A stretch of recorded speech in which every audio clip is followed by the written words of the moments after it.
So how are you guys today? Good. Nice.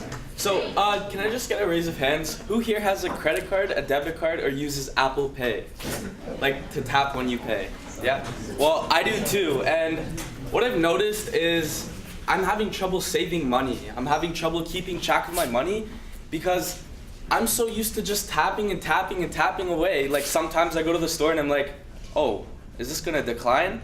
Like I'm embarrassed. I'm looking around and I don't want people to see my card decline, but because I don't know how much I'm spending. So we've created an app towards students actually called Save It. So 67%, that's the number of students that are in debt.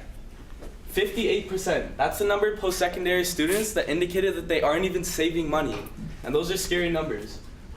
So what's the problem here? Well, students are unable to save money. They're unable to create budget plans. They're unable to get out of debt. And they lack of financial literacy. That's a big thing, lacking of financial literacy, because schools aren't really teaching it.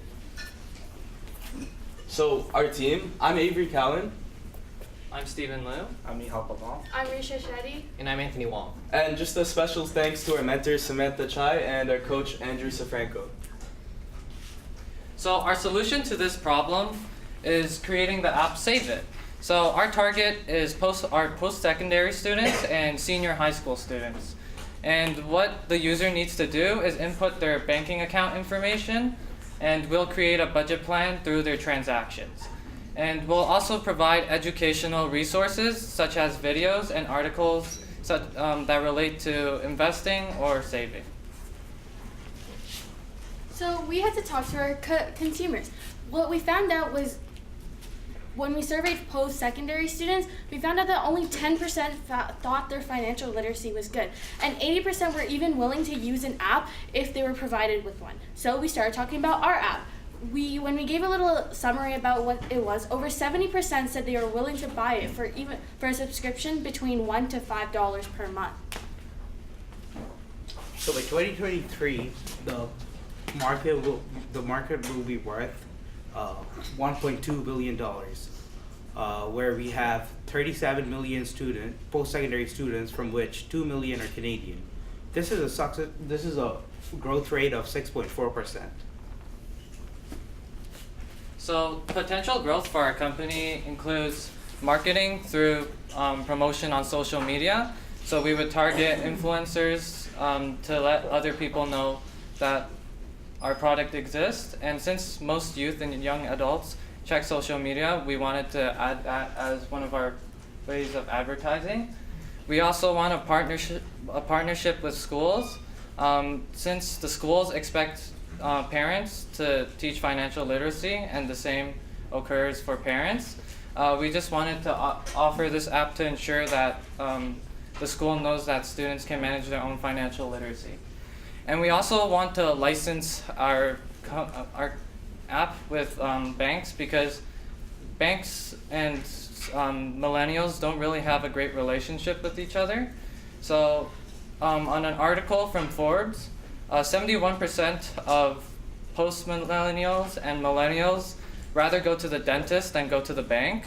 And we think that that shows that they don't have the best connection with each other, and we want to be that gateway for the bank and customer.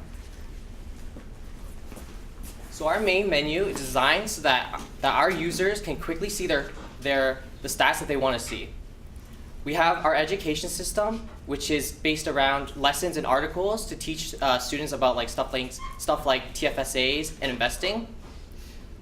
We also have a reward and credit system where students can earn points by completing goals and achievements, and they can spend these points on rewards such as a free Starbucks coffee. And finally, we have our profile editor where students can edit their budgets and look at in-depth analysis. So our revenue streams, how are we going to be making money through this app? Well, it's pretty easy. We're going to be having a $1 monthly subscription for users to purchase our app.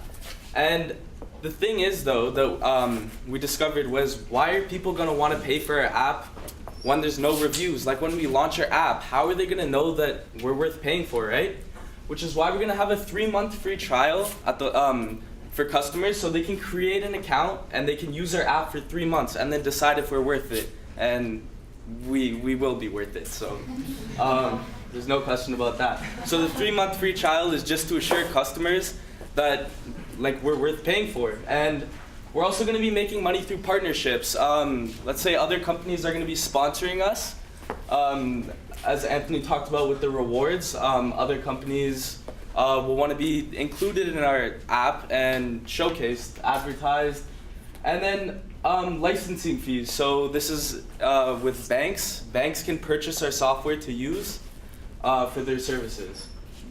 So obviously we have competitors. One of our biggest competitors is an app called Mint, where they take bank accounts and they track your expenses and savings. However, we believe we're going to be different than them because we're more student-based and education-based, and we have a reward system. Customers usually tend to come to buy something if they are gaining something out of it. Also, we are different. We know that our company has potential growth because Mint has been doing extremely well in the past couple of years, which gives us great validation that we can also be as big as them. And back with the competition, there are no other apps that are targeted at students. This is what we're doing.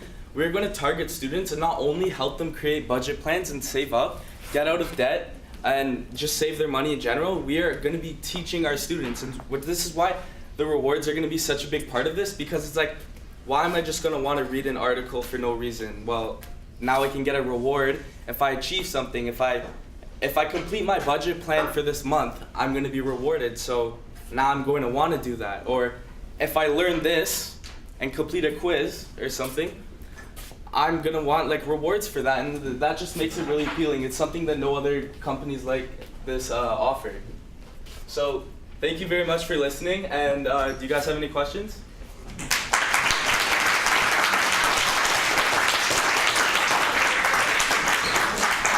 Sure. Great presentation, by the way. Great idea. And yes, we all suffer from financial literacy issues on any given day.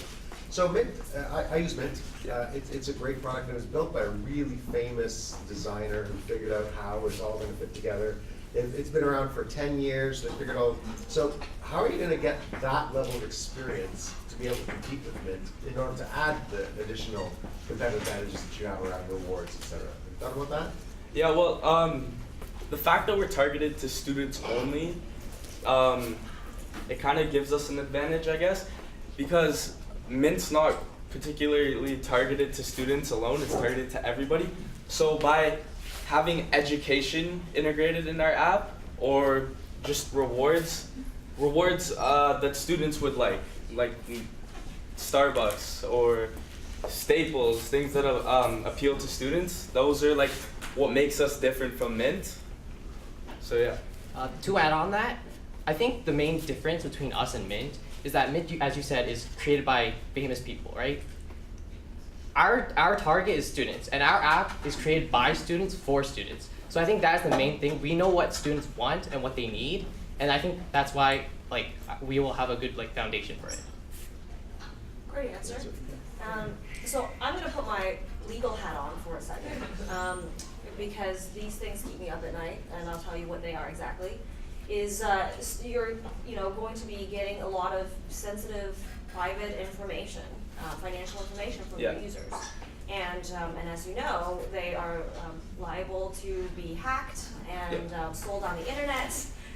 So that's something that keeps me up at night, and I wonder if you guys have thought about the security system and sort of the back end that's required to ensure that you don't run into Yeah, well, we have been talking about that, sort of thinking like IBM Cloud, things like that, to assure customers that their data is safe, having a PIN code when you go in the app, something like that. Just we will be really focused on security for our customers.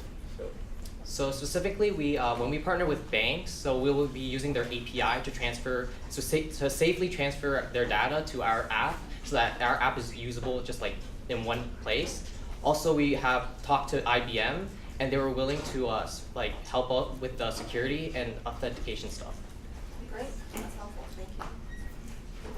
Excellent. Well, great presentation, guys. How much time do we have left? 30 seconds. 30 seconds. Okay. So I was wondering, what are your next steps? Well, Develop the app, basically. That's basically the next step. Demo the app. And where would you start basically? Which university or? I guess our main target would be locally first. So we target the local, so like we target like different universities and like colleges around Ontario first, and then we'd start to like develop the app and like get like working prototype, and then we can like deliver it and showcase to schools, and then we can market our app like that. Great job, guys.